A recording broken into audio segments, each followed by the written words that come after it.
You are the recipient of the $1,000 Route 66 Scholarship Award. Oh my God! Route 66, Route 66, right along with the Route 66 podcast. For talks with people living and working along the Mother Road. The main street of America, from Chicago to LA, bore a heavy load. Route 66, Route 66. Sometimes historical paths aren't discovered until they're lost. Right along with the Route 66 podcast.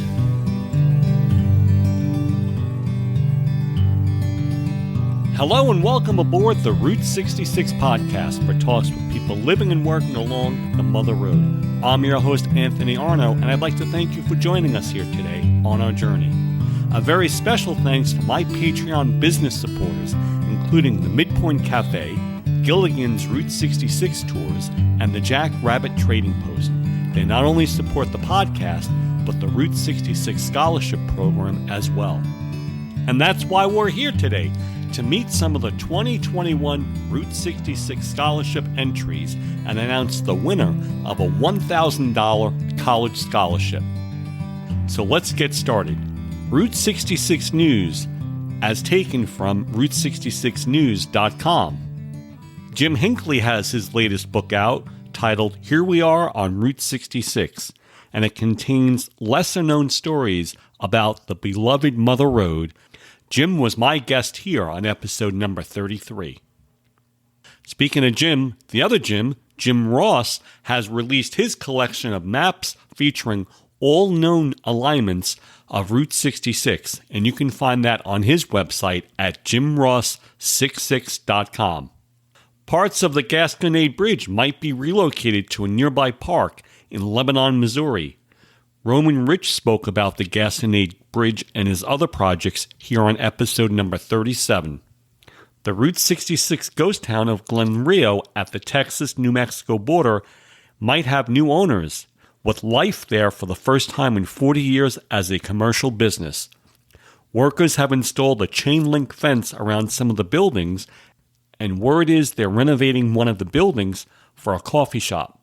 The El Rancho Hotel in Gallup, New Mexico is getting a $6 million makeover.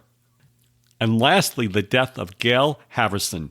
He's best known as the Berlin candy bomber who gained fame for dropping candy to German children during the Berlin airlift from 1948 to 1949.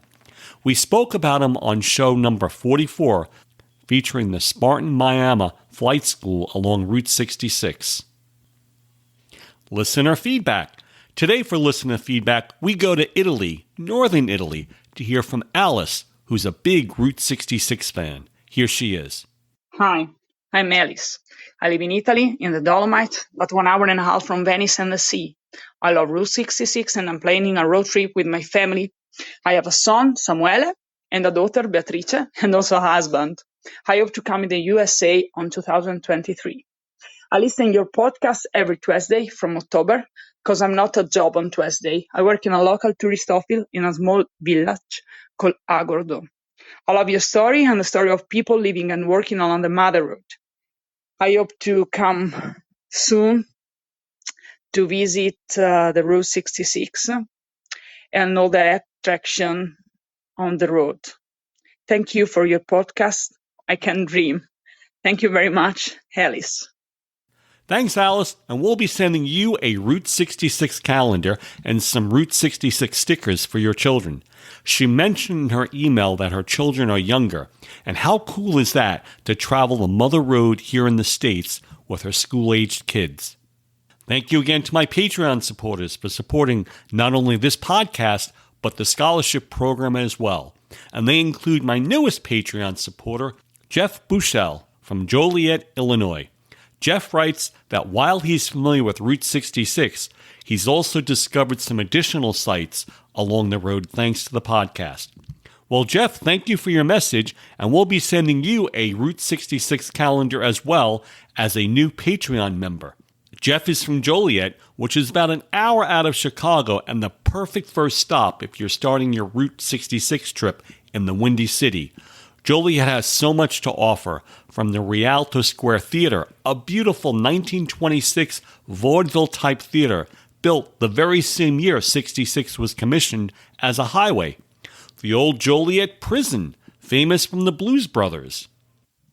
And again, I'd like to thank all of my Patreon supporters, including Jim Crabtree from California, Route 66 author and photographer Shelley Graham, who wrote Tales from the Coral Court, and she was also my guest here on episode number 10. Kristen Hackinson from Washington, Rich Havlick from Minnesota, Mary Nicholson from Pennsylvania, Wendy Rashke from Texas, Brian Sawyer from Indiana, Evan Stern from New York, and from the United Kingdom, Charli Beeton, and from the Netherlands, Jim Renson. The business supporters for this show include the Midpoint Cafe in Adrian, Texas, the Jack Rabbit Trading Post in Joseph City, Arizona, and Gilligan's Route 66 Tours, providing travelers with guided tours of Route 66 in their own Ford convertible Mustang, accommodations at historic Route 66 motels, and breakfast every morning. For more information, please visit gilligansroute66.com. And I invite you to become a Patreon member, where all of my Patreon members at the Will Rogers level and above will receive a 2022 Route 66 wall calendar featuring some of the most desired pictures along the route, including Roy's in Amboy, the Cadillac Ranch, the Blue Whale, the Chain of Rocks Bridge, and the Santa Monica Pier. Please check out my Patreon page to see all the different levels of support that are available, not only to support this podcast, but the scholarship program as well, including maybe me showing up in your driveway in an RV. And now the 2021 Route 66 Scholarship Program episode. A few things, though, before we start. For those of you who know me, well over 20 years ago, I had my fifth grader's bike 2,000 miles in the back of the classroom aboard an exercise bike while learning all about Route 66 in real time. Now, in those days, we didn't have any computers or the internet, but I had a whole collection of Route 66 books and maps that were used in the back of the classroom. At the departure ceremony, we had everyone call into the classroom on an old-fashioned wired telephone from Chicago Mayor Daley, Michael Wallace, Angel Delgadillo, even Bobby Troop, just a few weeks before his passing. And you know the work of photographer Shelley Graham. Well, she had sent me a carousel of slides, and she narrated them over the speakerphone as I advanced the slide projector, if you remember what those were like. Gosh, I could remember the carousel would become jammed, or you hit the wrong button, and either you're advanced one slide or you're back one slide, and of course the direction you didn't want to be going. So fast forward to 15 years, to 2015, and the Route 66 podcast was created, with many of my first guests being those who supported our ride down Route 66 in the back of the classroom. In 2020, the K-12 scholarship program was announced, and this past year, for 2021, it was extended to include college students with a $1,000 award. I don't have to tell you how excited I am to see the passion and the spirit of Route 66, especially in the collection of our college entries. But I want to share with you some thoughts about the recent program. Believe it or not, it was very hard to get people in both the K-12 level and college level. Yes, both levels. In fact, we had to push back the entry deadline because I didn't even have any entries at the start of this year's program. At the K-12 level, the elementary and high school awards didn't receive a single entry. We only had entries from the middle school level, which were grades 5 through 8. And at the college level, during the first round of the scholarship program, the same story. Not a single entry. So I had to get creative. And I know just by traveling the road every summer, there are plenty of college kids out there who would jump on the opportunity for a $1,000 college scholarship. I'll bet you the average college kid along Route 66 is working for a minimum wage at either the local fast food restaurant, the local Starbucks, or the Walmart. And do you know how long it would take a college kid working part-time to save $1,000 for tuition? So I reached out to about 30 community colleges along the route, calling whoever would take my call, from college presidents, financial aid offices, and even professors. The colleges didn't necessarily have to be along Route 66, so I even reached out to Native American colleges as well. And I probably heard back from less than half of them. So thank you to those out there who did return my call and shared this program with their students. The entries received for both the middle school and the college students was phenomenal. From traditional and graphic artwork, photographs, original music, and even an entire radio show celebrating Route 66.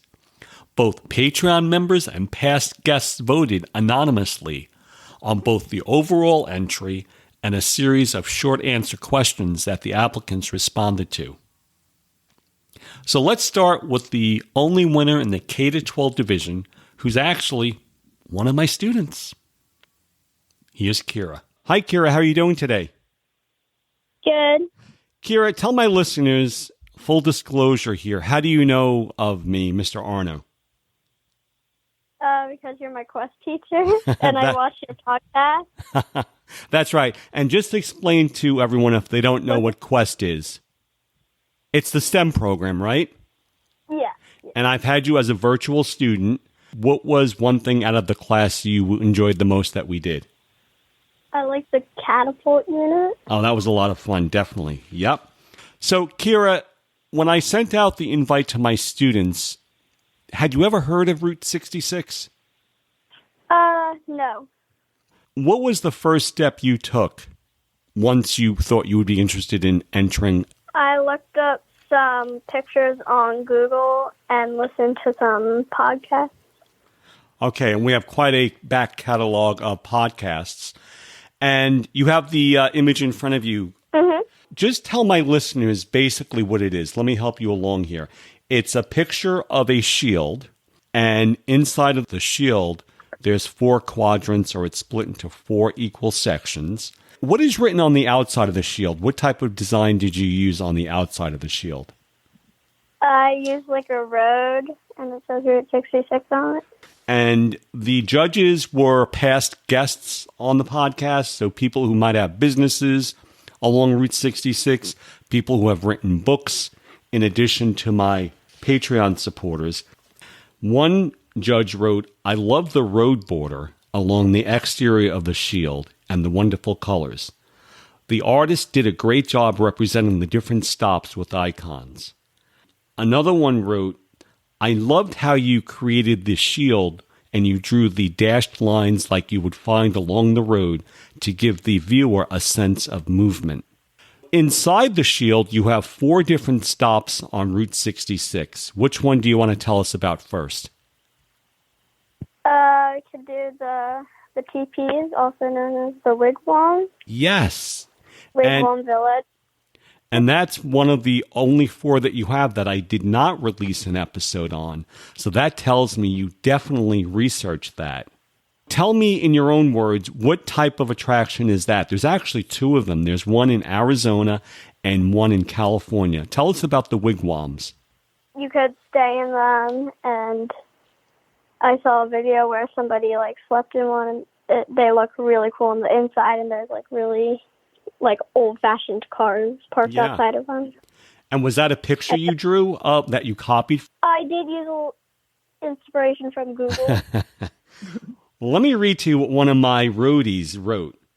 "I'm impressed that the artist pictured the car at the Wigwam Motel accurately enough to recognize it and to depict it as a 1954 Buick Special. Although I doubt the artist knew that when they drew it. And I love it." So we have the wigwam in one corner. And by the way, I'll have this image, the shield, at the podcast homepage, route66podcast.com. And then tell us about another image that you drew on the shield. Another one was the Gemini giant. Yes. Have you ever seen fiberglass giants like that around where we live in Pennsylvania or New Jersey? No. All right, so you have to tell your mom and dad they have to take you for ice cream up in Quakertown, which is less than 10 miles from where we are. And up there is the Big Chip ice cream store, and he has an authentic Gemini giant, and that's an original one. So you have the Wigwam Motel, the Gemini giant, and then what else do you have on that shield? I have the Midpoint Cafe. Yes. And what do you remember about that when you researched it? Well, I listened to the podcast on it. And the sign that she has outside front with the Midpoint Cafe is spectacular. And I have to tell you, of the 4 that you did, I love the last one. And let me tell you why. Because some of my judges didn't even know what it was. But it tells me that you listened to my podcast. Tell me what the last image you have there, Kira, is. Circus. Right. Circus time. We did a whole episode on Normal, Illinois, where trapeze artists came to America before the birth of Route 66 in the late 1880s, and she has the circus tents. So, Kira, of those 4 places, the Wigwam Motel, the Gemini Giant, the circus tents, or the Midpoint Cafe, if you could take one place to visit, where would it be on 66 of those 4 places, and why? Probably the wigwams, because they look like really cool to experience, like historic area. Yep, and I actually was there at the Arizona location this past summer, and let me tell you, the rooms are not that big. And you know what else, Kira? What? The rooms are round. Yeah, I saw the video. I found a video on YouTube. So, Kira, what do you think you want to be when you grow up? I'm not sure. Maybe a scientist. And maybe someday when you're a little bit older, you'll be traveling down Route 66 and you'll look back on this activity. Did you have fun doing it? Yeah. Oh, I have one more thing I want to tell you before we say goodbye. And that is you were voted the winner for the elementary category. So congratulations to you. How does that make you feel? Very excited and happy. And yours was, I can't imagine. How long did it take to actually create this shield? Like 2-3 weeks. And I believe it. So I had one person write that they enjoyed looking at the shield so much and it was so detailed that maybe a local business along Route 66 would consider making it into a poster. And I thought, wow. So for my listeners, you definitely have to check it out. Well, Kira, you did a great job. Thank you so much. So now we're talking with Kira's mom. How are you doing today? I'm very well. How are you? Good. So just tell us a little bit of the backstory. When Kira came up to you, what exactly did she say to you and your initial thoughts? So she was just trying to figure out, she loves to draw. So she doodles all the time and draws all the time. So she wanted to draw something. She knew that that's how she wanted to go about it. And so we just told her that, we thought that she should go ahead and listen to some episodes and maybe go through some titles and see what was interesting to her, what stuck out to her. And I think that's really kind of how she went. She really did kind of take this on her own. But she did. She went through and found some titles that were interesting to her and started listening pretty much every night before bed. This is when she would work. This is when she would take her time to work on the project. So we stepped back from nighttime reading for a few weeks. But this is such a different and wonderful opportunity. So she, took time from that and listened to podcasts and looked up pictures and tried to kind of put it all together in her head. And she just I don't know. I don't know how she does it. She's more Well, thank creative you than I for am. encouraging her and supporting her. Now, let me ask you a question. As an adult, have you ever been on Route 66, or what is your recollection of the highway? I have not. So, it was a good learning experience for all of us, really. It was a great opportunity for the whole family, really. Good. Well, I'm glad you guys were able to share that opportunity together. And again, as a reminder, we're on the East Coast, so the closest point to 66 to Pennsylvania is about 700 miles in Chicago. So to all of my submissions at the elementary, middle school level, I'm going to be sending everyone out there a Route 66 calendar with some stickers for Route 66. And I want to encourage you to join again next year. That's excellent. Thank you so much. This has been such a cool opportunity. Yeah, why not? Thank Bye, you. Kira. Bye, guys. Yeah. That's the winner of the middle school division, Kira, with a very creative shield featuring the Gemini Giant, which was here on episode 23, the Midpoint Cafe, episode number 40, the Circus Legacy, episode number 34, and the Wigwam Motel, which I just loved how she researched it because I didn't even have the Wigwam Motel here as a guest on the show. And again, to all of my entries at the middle school level, I'll be sending those students Route 66 calendars and some other goodies. So thank you for participating. Now at the college level, the judging included both the submission piece and the responses to a series of short answer questions. Next, we have Trista. Tell us, where are you attending school and what is your major? Amarillo College. I'm going for my LVN and RN.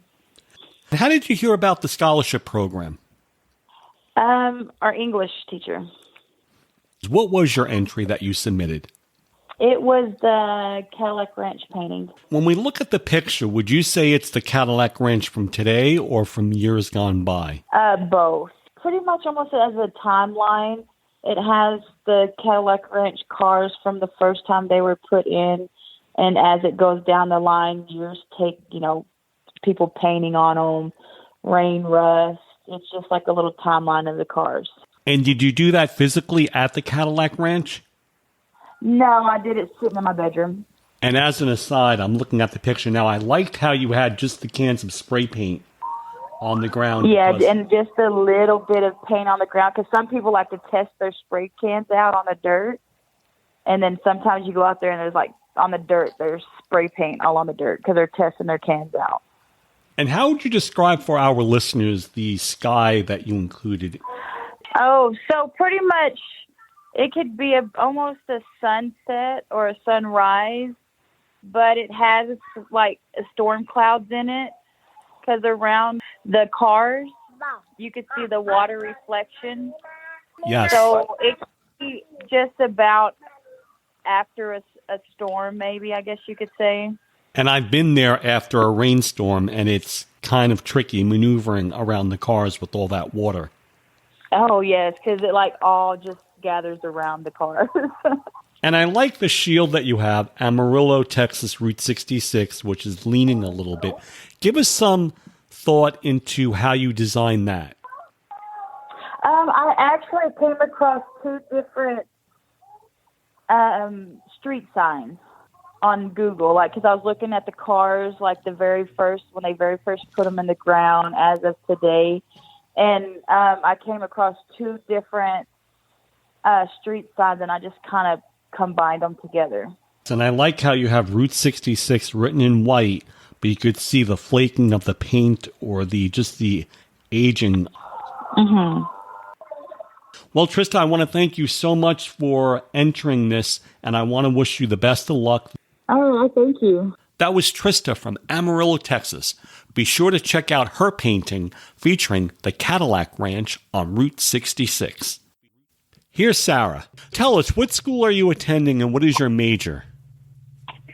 So I'm currently a sophomore at St. Louis Community College, and I am deaf communication studies, and so I'm working towards an associate for an interpreter. And how did you become interested in the whole ASL movement? When I was younger, I had a close friend who taught me a few words. And then in 2019, just out of the blue, I decided, you know what? I'm going to become a trilingual interpreter, English, Spanish, and American Sign Language. And so I looked, and I was fortunate enough that the local campus near me offers this program. And Sarah, how did you hear about the scholarship program? I've always been interested in Route 66. Being from the Los Angeles area, it's like you don't know what you're missing until it's gone. So I really didn't pay attention to a lot of the Route 66 stuff in the area. And then I moved to St. Louis, and I'm like, wait a minute. I lived in San Bernardino County. My parents lived down the street from the Wigwam teepees and the McDonald Museum. And so I'm like, okay, so that got me interested in it again. So tell my listeners, what exactly was your entry into the Route 66 scholarship program? So my entry was a video of me signing about Route 66. And so I did it in sign language. One of my professors helped me because I'm still learning. So there was a lot of vocabulary that I did not know, but, he helped me with it. And basically I talked about the Chain of Rocks Bridge, Cuba with the murals, and the Route 66 Park. So of those three, the Chain of Rocks Bridge, Route 66 State Park, and Cuba, which one did you think was the most interesting in Missouri? I would have to say Cuba. Not only are there murals like on outside of the buildings, a lot of the buildings also have murals inside. But it was really interesting and just to see the history of, the community and how in Route 66, how it was all portrayed in the murals. Cuba is definitely known to be one of the most popular cities along the route featuring murals. Sarah, can you give us some background information about sign language? Is it a collection of 26 letters when you're signing, or is it more parts of speech? So American Sign Language is completely different from English.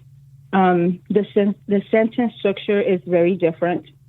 And so because there's like sign language where it's following the English word order, what I'm learning is where basically instead of using the words, I'm using signs to convey the same message. So instead of saying the house is blue, I would say blue house, or things like that, where some of the vocabulary that's used in English is not used in sign language, in American Sign Language. But the goal is to convey the message to where the person can understand what you're trying to sign. Interesting. I never knew that. Okay, so you're shortening up the message, but hopefully delivering the same message in a shorter amount of words. But the goal is to ultimately convey the same message, whether it be with more signs, less signs, but just so that the person can understand it. Let me go through some of the comments that some of the judges left, and I want to share it with you. So someone wrote, "This is a very creative entry.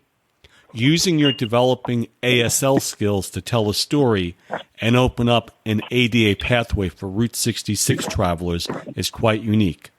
I like that your text did not come from a book, but was reflective of an actual Route 66 trip that you took." So I understand you did travel the road, especially in Illinois and Missouri, correct? We've taken different trips, yes. There was one trip where I took with my daughters. We were going up to Dwight. We stopped in Odell. We stopped in Joliet. And let me read for you another comment. Somebody wrote, one of the Patreon supporters, "To me, the American Sign Language is so engagingly beautiful to observe. So it pleases me to see this interpretation within the entries of Route 66 Scholarship Program. I love how this entrant combined her interests of both Old Highway 66 and ASL." Oh, wow. Well, Sarah, thank you so much. I want to thank you again for taking the time to submit such a unique project for the scholarship program, and I want to wish you the best of luck. Thank you. I had a lot of fun, and just the fact that we were given the option to do something unique, I found that so interesting and so amazing. So thank you for letting me submit something. Oh, you're welcome. That was Sarah from St. Louis, Missouri. And we'll have a link on our show notes page featuring her signing to some of the more popular stops in Missouri. Next, we have Heather. Tell us a little bit about yourself. Where are you attending school and what is your major? So I'm attending school at Southwest Baptist University in Bolivar, Missouri, and I am majoring in commercial art with an emphasis in graphic design as well as marketing. And are you from the area? Are you from Missouri? I am from Missouri. I'm from a small town called Iberia, Missouri, about 100 miles from my school here, so not too far away. How close is Iberia to any path along Route 66? So I am about 32 miles from the closest stretch of Route 66. I live along Highway 17, which actually joins the historic Route 66 in Waynesville, Missouri. Oh, okay. I know exactly where that is. Tell my listeners exactly what was the entry that you submitted to the scholarship program. So I entered a graphic design piece entitled Visit Route 66, America's Main Street. And it is a poster design encompassing the history and spirit of Route 66. I incorporated several different pieces of Route 66, including the neon Route 66 signs, El Vado Motel, Cars Land, Standing on the Corner in Winslow, Arizona, and many different pieces of Route 66 that I thought embodied the spirit. And it certainly does. So how did you even begin to create this? This isn't a photograph, it's a graphic entry. How did you begin to even develop? So first I begin with brainstorming. I think of all of the different pieces of Route 66. When I think of Route 66, what do I think of for the spirit? So I think of classic cars, I think of vintage motels and restaurants, neon lights, rock and roll, and I really just wanted to capture that point in American history when road tripping was an important part of American life. So I started splicing together images and created a mood board to start off with my color schemes, and then I put together about 11 images for this piece. And were there any that you definitely wanted to have, or were there others that you just couldn't include in your submission? Oh, there were several. It was definitely hard to narrow them down. I for sure wanted to include the Cars Land in Anaheim, California, I believe, because I listened to the podcast with Michael Wallace talking about how Route 66 influenced the Cars movie. And I thought it was really neat how they put together so many different pieces of Route 66 and really captured the aesthetic that I was looking for with that. So I for sure wanted to include that image. In the bottom right corner, there's a Route 66 sign, and I believe it was in the National Route 66 Museum in Elk City, Oklahoma. I wanted that one as well. I believe it just really encaptures the spirit of Route 66 there as well. Yes, I'm looking at it right now, and for our listeners, I'll have a link on the show notes page. Heather, I want to read to you what one of our judges wrote. Wow, really beautiful. This entry is so visually appealing, it almost is difficult to critique. It's very successful with bright, crisp, colorful photography and good use of typography. I even love the year of the vintage automobile. I believe it to be a 1959 Chevy Impala. As a fellow creative and a sucker for retro neon signs, I'm a big fan of this submission. Wow, that's great. And I have to say, in reading your short answers, your personal accomplishment was courageous. Tell us about that part of your background. Yeah, so that was one of my all-time greatest personal accomplishments. Courageous was a charcoal drawing that I created freshman year of high school. And so my background is fine art. I studied under the Ozark Brush and Palette Club for 5 years as a young girl, and I learned many different drawing and painting techniques. So that's kind of my background with graphic design there. And freshman year, I created a charcoal drawing of a lion entitled it Courageous, and it was selected by Wayne Luetkemeyer, our U.S. representative from Missouri's 3rd Congressional District. And once it was selected, it was displayed in Washington, D.C., in the nation's capital for about a year from 2017 to 2018. And I had the wonderful privilege of going and seeing it in the Cannon Tunnel there in D.C. and getting to travel the city and see my work there. It was amazing. Wow, very impressive. Now, Heather, before we say goodbye, let's talk a little bit about your website, heathermote.com. So heathermote.com has my fine art portfolio as well as my graphic design. I also sell paintings and prints of my work there as well. And do you have a preference between fine art or graphic design? That's extremely hard for me to choose. But if you had to pick one tonight, what would it be, Heather? It would be graphic design. I always say there's a fine art aspect to it. I always start out with a great sketch, and I use my fine art ability to create captivating graphics. So you know we have many listeners to the podcast. How can someone use your skills and your talents? I want you to sell yourself here. If they have maybe a business or they have an interest in hiring you for service, how could they use either your graphic design skills or your fine artwork skills? So I do a lot of commission work and contract work with that. I freelance, so I create custom commission work with paintings and drawings. Can find that on my website, heathermote.com. I can be commissioned there, and I also do contract work with graphic design, so any kind of marketing materials, social media marketing, and advertisements, logo design, along those lines, I would be happy to design. And it's a beautiful website. Did you design it yourself? Thank you very much. Yes, I did. That doesn't surprise me at all. I'll have the link again at our show notes page. And she has just such beautiful pictures between the flowers, landscapes. I think I even saw the Iwo Jima flag raising, Jimmy Stewart. Do you have a favorite one on the fine art part?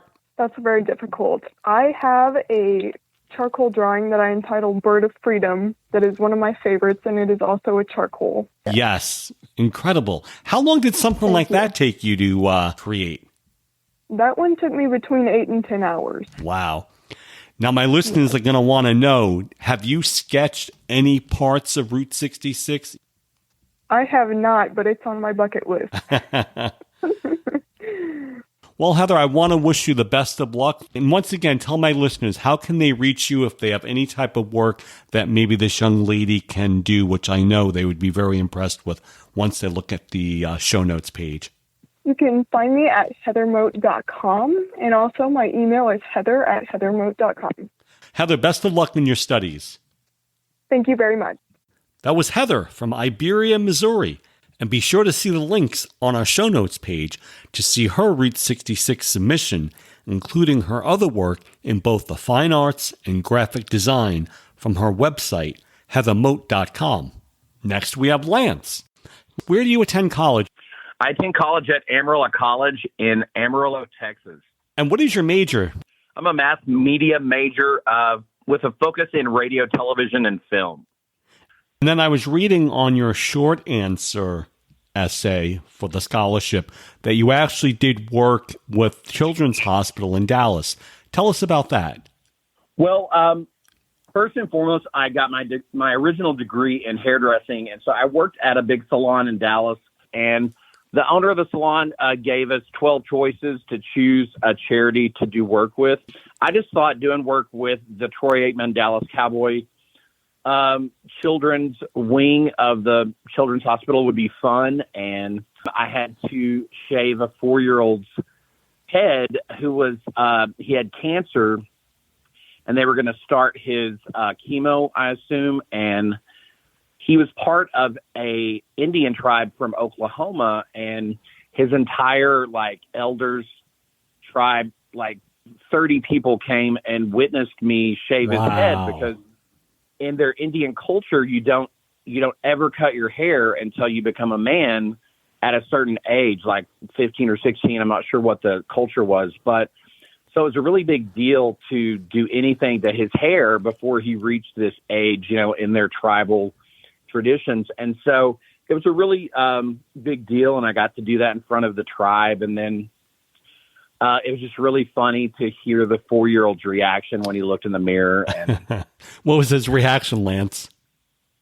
It was, an unexpected cuss word out of a child that no one expected. And everyone, had tears in their eyes. And he, just whatever word he threw out there made everyone laugh and kind of made it a light and comical moment. So, Lance, how did you hear about the scholarship program? My program director and my teacher at school, one of the cool classes I get to take is radio. Amy Presley is my teacher and program director. She was like, hey, there's this scholarship that you should apply for. And it was really cool because it really got me out of my comfort zone in the middle of the semester. I was super busy with all these different projects, but it was something I really wanted to do. And so I heard about it and set it as a goal to do, and I did it. It was a lot of fun. And tell my listeners, what was your submission? My submission was a Route 66 podcast interview with Crocodile Lyle. And basically it was an interview with Bob Lyle, who's a very interesting Route 66 tour guide. And also, I kind of wanted to timeline all the artists that have performed the song Route 66 by Bobby Troop. So kind of did a timeline of the original Nat King Cole version through Depeche Mode, U2, and the John Mayer versions of the song. And in between each song, I did snippets of my interview with Bob Lyle, the Route 66 tour guide. Here's an intro to Lance's radio broadcast. I'm Hoop with the Thursday Social Club right here on Amarillo College's FM 90. Today we're discussing how to get your kicks on Route 66. With its quirky roadside diners, retro neon signs, world-renowned museums, spectacular national parks, and iconic landmarks, there is plenty to see and do on Route 66. The Mother Road, or as some like to call it, America's Main Street, is a U.S. institution and beseecheth the heart of the country, providing a glimpse into the individualism and idiosyncrasies of American society and culture. Each city and destination along Route 66 is a slice of Americana, one iconic destination at a time. A true taste of what the U.S. has to offer. It's easy to understand how people fall in love with the stretch of freeway from Chicago, Illinois to Santa Monica, California. I just want to mention that podcasts are a little bit different than radio broadcasts, and for that reason, I was very careful not to play any music on the show here, because I can tell you, Apple is very restrictive on people uploading copyrighted music onto their platform. However, you can hear Lance's entire broadcast with music and all by following the link on our show notes page. Very good job, Lance. Tell me, how did you connect with Bob? He was a guest here on the show. Bob is one of the most incredibly interesting people I've ever met. And I say that, I mean, he has great stories. Like, you can ask him a question about a trip to 7-Eleven and he turns it into the most interesting trip to 7-Eleven ever. And I just, I would say things like, give me your favorite place on Route 66. And he'd be like, well, that depends on where I'm at that day, because I just really love all of it, So he just had really great stories about how he got involved with Route 66, what's motivated him to be a tour guide with them for over 10 years. He gave me great ideas on just day trips to take from Amarillo, Texas to Shamrock to eat a burger, go to Tucumcari and see the TP Curios or the Dinosaur Museum, or I don't know. He just gave me great ideas. Lance, are you from Amarillo? Yes, sir. I was born here. And have you ever been to the Lyle Art Gallery before this project? I've been in there. I didn't realize I'd never met the owner, but yes, I'd been there before. My mom and dad love antiquing and love to go into different museums and stuff. So I'd been there before. I just didn't know the history behind it, or I didn't get the tour like I got the tour from Lyle. He's one of the most, like I said, interesting people, and he has, artists in his gallery, and then he explains these things to you as he talks about it. And it was just a really interesting trip that with each piece that you see throughout the gallery that had some little bit of something to do with Route 66 in a way. So I want all my listeners to go visit Bob when you're in Amarillo on South 6th Street and just take a look around his art gallery. So your submission, Lance, was called the Thursday Social Club. How did it get that name? Well, after my first semester in Radio 1 class, I submitted a show idea to the head of the department, and they gave me the green light. I came up with the idea, and I do it on Thursdays from 10 to midnight, and I have the top 7 at 10, and I call it the Route 66 top 7 at 10 at the beginning of each Thursday Social Club. And I do interviews with, interesting people that have something to do with, Amarillo. And this is on college radio at Amarillo. What are the call numbers out there? Yeah, it's on KACV FM, and it's called FM 90, and it's Amarillo College's non-commercial college radio station. And in your piece, you included several versions of the Route 66 song. Do you have a favorite one, Lance? I really like the John Mayer version. It's kind of a newer, more contemporary version. I just really like John Mayer's spin on it, but I don't know, the old Nat King Cole version, just the original, him wanting to do Bobby Troupe's song right when he got to LA. I think it's such a great version. And I guess I lean in the Depeche Mode as well. I really like the Depeche Mode version. Yeah, I would think Depeche Mode is one of my favorite. And it wasn't until years later did I even hear the Rolling Stones version. But there's got to be well over 100 different versions of that song recorded. Yeah, I think it's a really cool song. And, I guess if I have to really pick one that I like the most, I love the way Depeche Mode does it, the way they add all the beats in with, I don't know, I really like that version. Lance, let me read to you from our judges what they wrote about your submission. One of them wrote, I think this submission represented a good learning experience for the entrant. Discovering the radio format, yes, editing 1 hour of audio down to just a few minutes is hard work. The use of the Route 66 song in various formats added interest. That's really cool.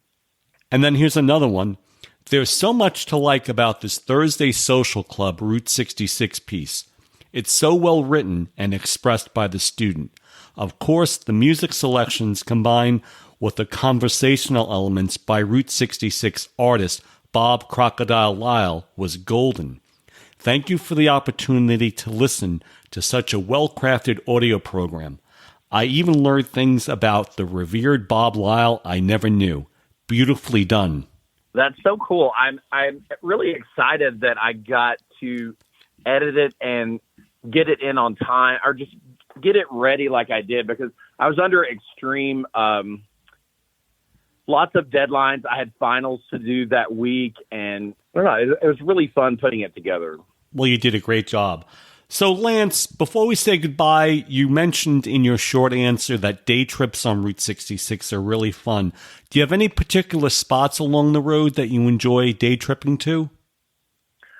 Well, Shamrock is not that far away. Just to go get a burger at Hasty's Burgers in Shamrock, and they also have Spinning Jenny's vinyl and record shop there in the same town. So you can get a burger and go check out all the records and vinyl at Spinning Jenny's, and it's just a great little fun, quick trip.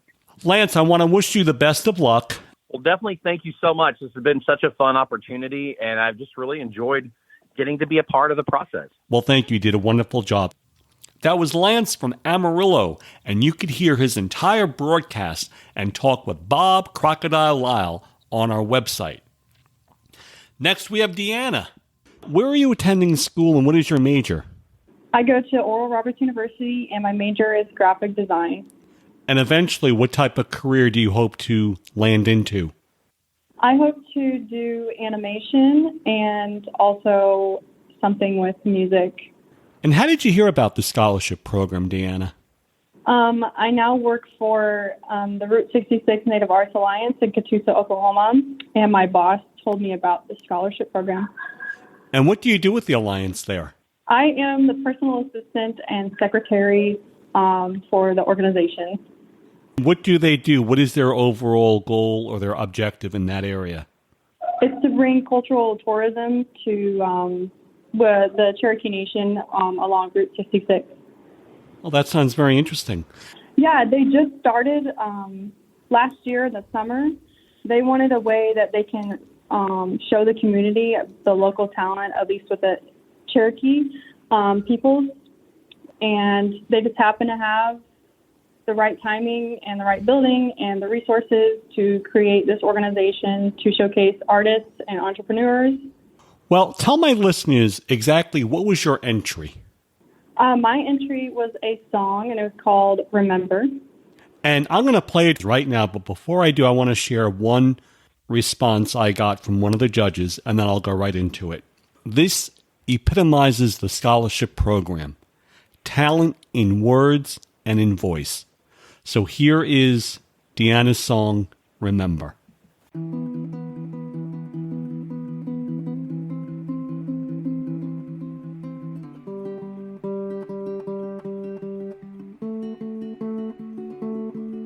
She paved the way of history, taken over by her son. The interstate had no intention, forgetting where it's from. Famous names and nature scenes, the desert hills and country trees. Can't you see the history and how it has a piece of me? Mother Road, take me home, a land I know. Oh, how I miss Route 66.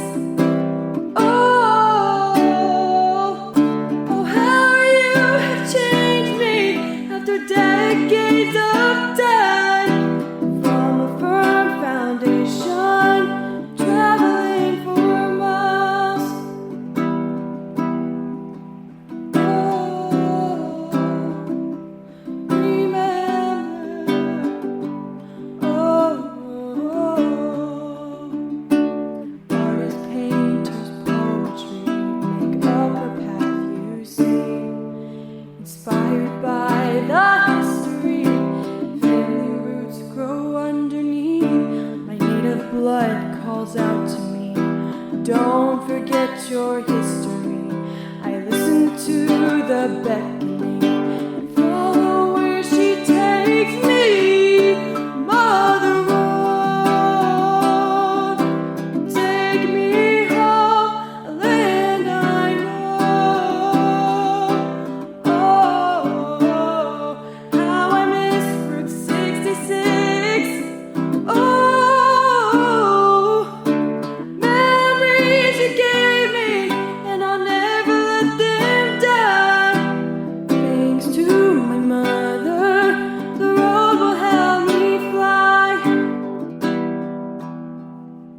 Oh, remember.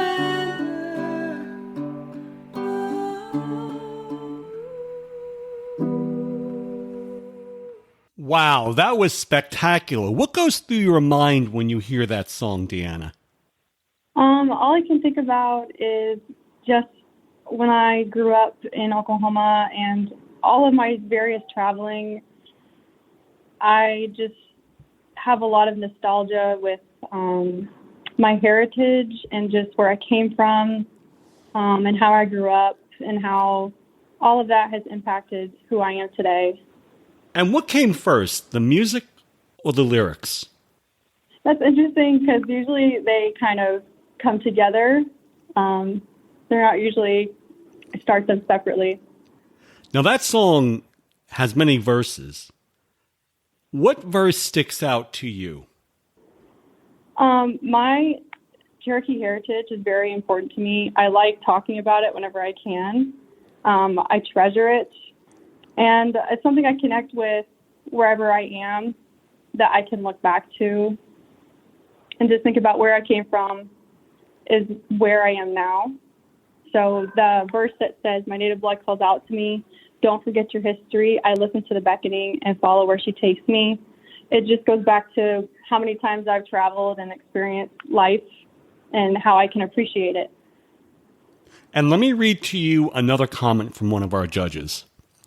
I'm impressed with this highly original and haunting song you've created. Great lyrics and visual imagery you have presented with this audio entry. Thank you for writing this lovely song and music for us to enjoy. What do you think about that? That's just so nice. I don't know. All I can say is thank you. I appreciate that. So here's another one. Oh my gosh, an original song. What a unique entry. There are many Route 66 songs, some good, most average, and some unlistenable. This song flowed nicely, a good soft melody and appropriate lyrics. I can't believe it just kind of blows my mind. Sorry. It's like so nice.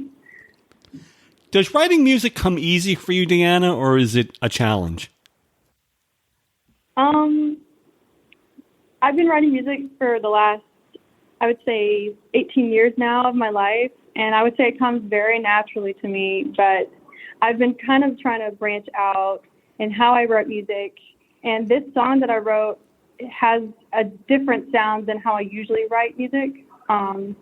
So it's kind of been a new challenge for me, and I'm excited about it. And have you played Remember to any family or friends, and what was their reaction? Yes, I played it to my mother. She is my, basically my manager and of course, and best critique person. And I've shown it to the organization. I've shown it to my friends. When I showed it to the organization, my boss was like, "Oh, let's let that be our theme song for our organization." And I was like, "Yeah, why not?" So yeah, just the local area, I've shown that song. And then share with my listeners, you've been in other singing competitions and have done quite well. Tell us what else you've entered and won. I have done a film festival called Lake Country Film Festival when I lived in Oconomowoc, Wisconsin. They had just started it, and I was one of the guinea pig entries for it. And I entered in the original music video category, and 2 years in a row, I won that for different types of songs that I wrote. And I animated the video too with 2D drawings and stuff. And the song was called the UP. What does that stand for?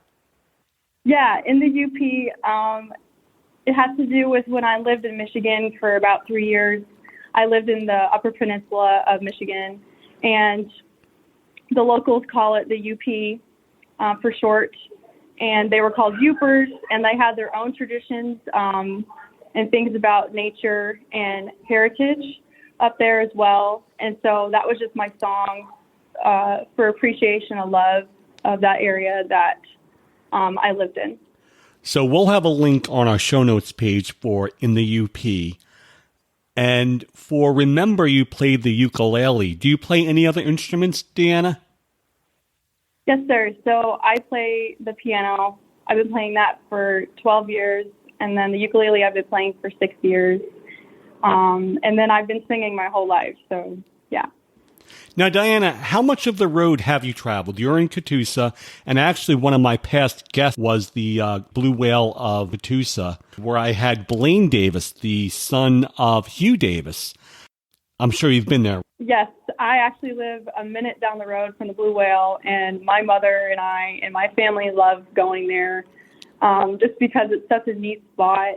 And they recently painted the whale again, so it looks like how it was when it was first there. So yeah, it's just fun to be a local rather than a tourist, and then telling people about the Blue Whale. Sometimes they've never heard of it, or even Catoosa, what that town is. Anything else you want to add before we say goodbye, Deanna? I'm so thankful for this opportunity. Well, I have to tell you, the judges were both my Patreon supporters and past guests here on the show, whether it be business owners along the road, authors, or just advocates of the road. And on this episode today, we've heard a very diverse group of entries, from sign language to art to podcast interviews with people living on the road. But Diana, I have to tell you, you are the recipient of the $1,000 Route 66 Scholarship Award. Oh my gosh, thank you so much. Your piece was so original. I don't know where to begin, like with regard to the judging, but they looked at both your piece that we heard earlier here today on the show and also the answer to these short answer questions. So you certainly are a young advocate for Route 66, and I want to thank you for everything you've done to help promote Route 66, not only in Catoosa, but up and down the road. Yes, sir. Thank you so much, Anthony. I appreciate it. Well, I am so glad someone like you entered something so original and different. I want to wish you the best of luck, Deanna, and I encourage you to play the song to family and friends, especially those who stop by at the Alliance. Tell us again about the Alliance. Yeah, so Route 66 Native Arts Alliance is promoting cultural tourism and trying to bridge the gap between for artists and entrepreneurs within the Cherokee Nation and also along Route 66. And do they have a website? So it's RT66 NativeArtsAlliance.com. Congratulations again, Deanna. Thank you so much. You're welcome. Appreciate it, Anthony. Bye. Well, there you have it. Deanna DeVal from Blue Whale Country of Catoosa, Oklahoma, with her original song, Remember. Congratulations, Deanna. And I'll have the music and video for the other song she wrote as a high school student up in the UP. Next time, we talk with Katrina Parks, who produced 2 documentaries related to Route 66, Fred Harvey and Woman of the Mother Road.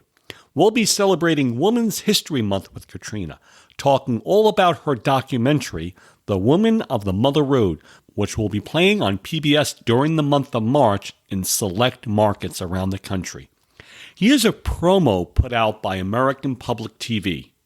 From the Midwest to California, Route 66 is America's most famous highway. Enduring and important in American history. And women have had an extraordinary impact on it. The automobile allowed women to break out of their traditional roles. It's the story of the pioneers along this iconic roadway. She worked very hard in Congress to finally pave Route 66. Route 66 Women. That's Katrina Parks on the next episode of the Route 66 podcast.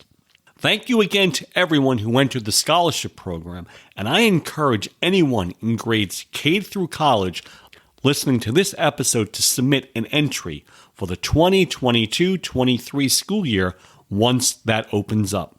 It's my hope that today's show will encourage future students to participate in this excellent program that promote and preserve the spirit of the Mother Road.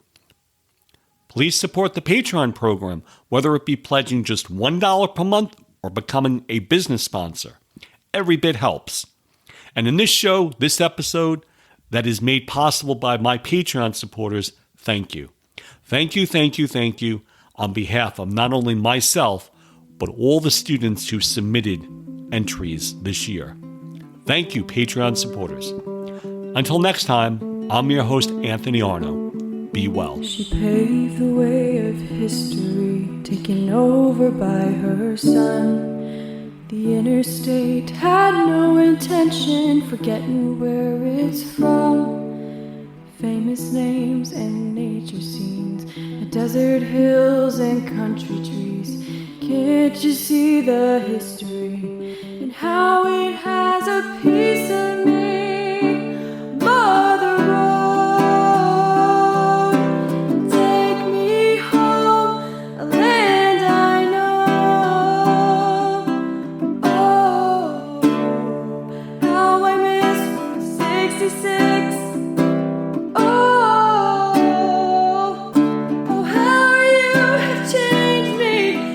Decades of time from a firm foundation.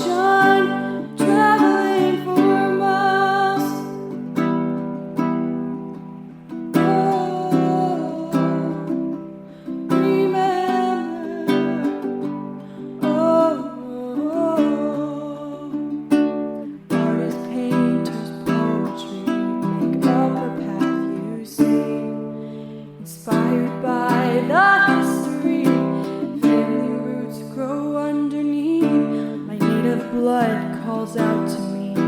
Don't forget your history. I listen to the beck